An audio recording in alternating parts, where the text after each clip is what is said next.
Shalom, salam sejahtera bagi Bapak Ibu, Saudara-saudara, anak-anak yang dikasihi oleh Tuhan Yesus Kristus. Jumpa kembali bersama saya Pendeta Eka di dalam renungan firman Tuhan pada hari ini, hari Jumat 17 Maret 2023. Sukacita dan damai sejahtera dari Tuhan Yesus kiranya menyertai hidup kita sekalian. Puji nama Tuhan. Sampai pada pembacaan firman Tuhan hari ini, yakni kitab Daniel pasal yang ketiga. Kiranya firman Tuhan memberkati kita sekalian. Baik, sebelum kita akan merenungkan bagian firman Tuhan hari ini, kita akan berdoa. Tuhan Bapa di surga, di dalam nama Tuhan Yesus, kami bersyukur dan berterima kasih atas kasih setia dan pemeliharaan Tuhan kepada kami. Dan kami mau terus membalas setiap kebaikan Tuhan dengan hidup dalam ketaatan akan firman-Mu. Karena itu kami mau memperdengarkan hati pikiran kami kebenaran firman Tuhan, untuk kami dapat memahami apa yang Kau maksudkan, serta kami dapat menerapkannya dalam hidup kami. Karenanya dengan itu nama Tuhan dipermuliakan.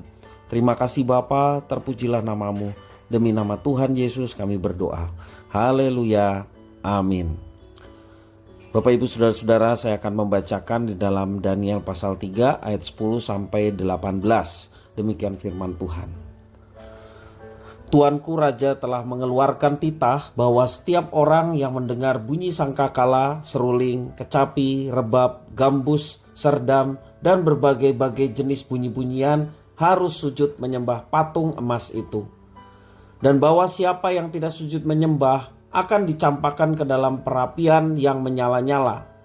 Ada beberapa orang Yahudi yang kepada mereka telah Tuanku berikan perintah atas wilayah Babel, yakni Sadrah, Mesak, dan Abednego. Orang-orang ini tidak mengindahkan titah Tuanku, ya Raja.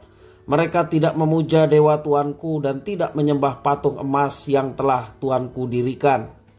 Sesudah itu Nebukadnezar memerintahkan dalam marahnya dan geramnya untuk membawa Sadrah, Mesak, dan Abednego menghadap.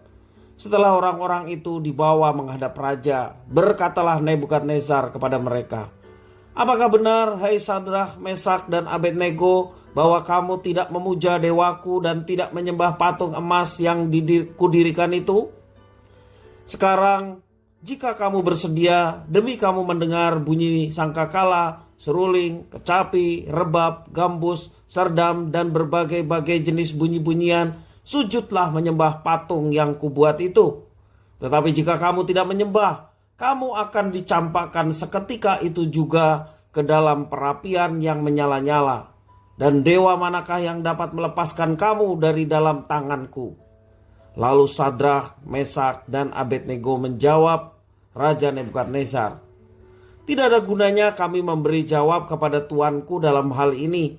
Jika Allah kami yang kami puja sanggup melepaskan kami, maka Ia akan melepaskan kami dari perapian yang menyala-nyala itu dan dari dalam tanganmu, ya Raja. Tetapi seandainya tidak, hendaklah Tuanku mengetahui, ya Raja, bahwa kami tidak akan memuja dewa Tuanku dan tidak akan menyembah patung emas yang Tuanku dirikan itu." Bapak Ibu, Saudara-saudara yang dikasihi oleh Tuhan, ada di sebuah negara, seorang harus masuk penjara selama 1 tahun bila ia ingin menjadi seorang Kristen. Suatu ketika ada 6 orang yang menyediakan diri untuk dibaptis di sebuah sungai pada hari Minggu. Di hari Sabtu menjelang baptisan, serombongan polisi memberi peringatan kepada 6 orang ini. Akan tetapi 6 orang ini memiliki keteguhan hati yang luar biasa. Mereka sudah bulat untuk menjadi murid Kristus. Mereka tetap memberi diri dibaptis dan setelah itu langsung dibawa polisi dan dipenjara. Dari balik jeruji mereka berkata kepada pendeta yang mengunjungi mereka, "Pak Pendeta, jangan doakan kami agar keluar dari penjara ini. Tetapi doakan kami supaya kami tetap tekun dan setia dalam penderitaan ini sampai pada akhirnya." Sungguh luar biasa keteguhan hati 6 orang ini. Sama seperti kisah keteguhan hati Hananya, Misael, dan Azaria, atau Sadrah, Mesak, dan Abednego yang harus diperhadapkan dengan hukuman karena keteguhan hati mereka untuk tetap menyembah Tuhan. Ayat yang ke-17 sampai 18 menuliskan bagaimana keteguhan hati mereka boleh dinyatakan. Jika Allah kami yang kami puja sanggup melepaskan kami, maka Ia akan melepaskan kami dari perapian yang menyala-nyala itu dan dari dalam tangan-Mu ya Raja. Tetapi seandainya tidak, hendaklah Tuanku mengetahui ya Raja, bahwa kami tidak akan memuja dewa Tuanku dan tidak akan menyembah patung emas yang Tuanku dirikan itu. Daniel pasal 3 ayat 17 sampai 18. Itulah keteguhan hati Sadrak, Mesak, dan Abednego. Apa yang mereka perkatakan menjadi bukti keteguhan imannya kepada Tuhan. Dalam keteguhan hati ada pengharapan dan percaya kepada apa yang sanggup dilakukan oleh Tuhan Allah yang kepadanya mereka bertiga percaya. Namun dalam keteguhan hati juga ada kerelaan. Kerelaan untuk apa? Kerelaan untuk menderita demi tetap menyembah Tuhan Allah yang hidup, yang mereka percayai, yang mereka sembah.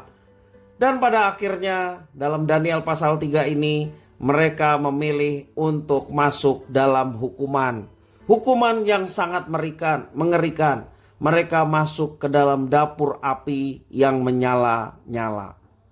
Bapak Ibu, saudara-saudara yang dikasihi oleh Tuhan, semua ini dituliskan tentunya menjadi manfaat bagi setiap orang yang membaca, termasuk juga kita di masa sekarang, umat Allah yang baru.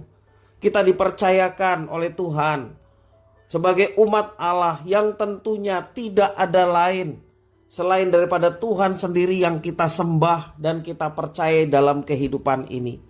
Dalam perjalanan iman kita seringkali kita juga menghadapi tantangan di dalam kehidupan. Kesetiaan kita kepada Tuhan akan teruji di saat kita sedang menghadapi persoalan yang sepertinya tidak ada jalan keluar.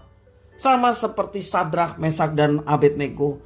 Sama seperti kisah 6 orang yang tetap mau dibaptis walaupun mereka harus masuk ke dalam penjara. Itulah tantangan iman yang dihadapi. Dan kesetiaan itu teruji ketika seorang Kristen menghadapi tantangan seperti itu. Ketika datang pertolongan yang kita harapkan, namun syarat bahwa kita harus meninggalkan Tuhan, apa yang akan kita lakukan? Apakah kita akan mengambil kesempatan atau kita tetap menunjukkan keteguhan hati untuk tetap setia kepada Tuhan sekalipun kita tidak melihat pertolongan, bahkan sepertinya belum mengalami pertolongan Tuhan? Bapak Ibu saudara-saudara yang dikasihi oleh Tuhan, iman kepada Tuhan kita mau tetap percaya dalam situasi kondisi apapun. Sekali lagi akan teruji ketika tantangan itu ada. Dan Bapak Ibu saudara-saudara, pembelajaran bagi kita, mari kita tetap setia kepada Tuhan, bukan karena ada mujizat. Setia dan percaya kepada Tuhan bukan karena ada pertolongan, tetapi kita tahu bahwa yang kita sembah, yang kita percayai adalah Tuhan Allah yang berkuasa, yang mengatur segala sesuatu yang ada di dunia termasuk kita. Bahkan hidup kita, baik yang sekarang maupun yang akan datang, Tuhan sudah jamin. Karena itu setialah kepada Tuhan, maka Tuhan yang akan menyatakan itu dalam kehidupan kita. Bapak Ibu saudara-saudara yang kasih oleh Tuhan, mujizat itu ada sampai hari ini. Karena itu tetap bersandar kepada Tuhan, tetap melihat bahwa ada kuasa Tuhan yang sanggup menolong kita tepat pada waktunya. Seperti batu karang yang tidak goyah diterpa ombak, demikianlah keteguhan hati setiap orang yang percaya kepada Tuhan, yang tidak tergoyahkan meski dihantam badai kehidupan. Tuhan Yesus memberkati kita sekalian. Kita berdoa. Tuhan Bapa di surga, terima kasih atas firman Tuhan. Mampukan kami untuk menjadi pribadi yang teguh. Karena kami tahu bahwa Allah ada di dalam kehidupan kami. Engkau menyertai, bahkan Engkau memberikan kekuatan tak kala kami menghadapi tantangan dalam hidup kami. Kami tidak mau goyah menghadapi segala sesuatu. Karena bersama dengan Tuhan ada jaminan keselamatan dan kehidupan. Bersama dengan Tuhan kami mengalami penyertaan yang luar biasa, yang sesuai dengan rancangan Tuhan. Tuhan sanggup melakukan segala perkara. Terima kasih ya Tuhan, terima kasih. Biarlah firman Tuhan yang boleh kami baca renungkan, Kau yang mampukan untuk kami dapat terapkan dalam hidup kami. Terpujilah namamu ya Bapa. Demi nama Tuhan Yesus Kristus, kami sudah berdoa dan bersyukur. Haleluya. Amin.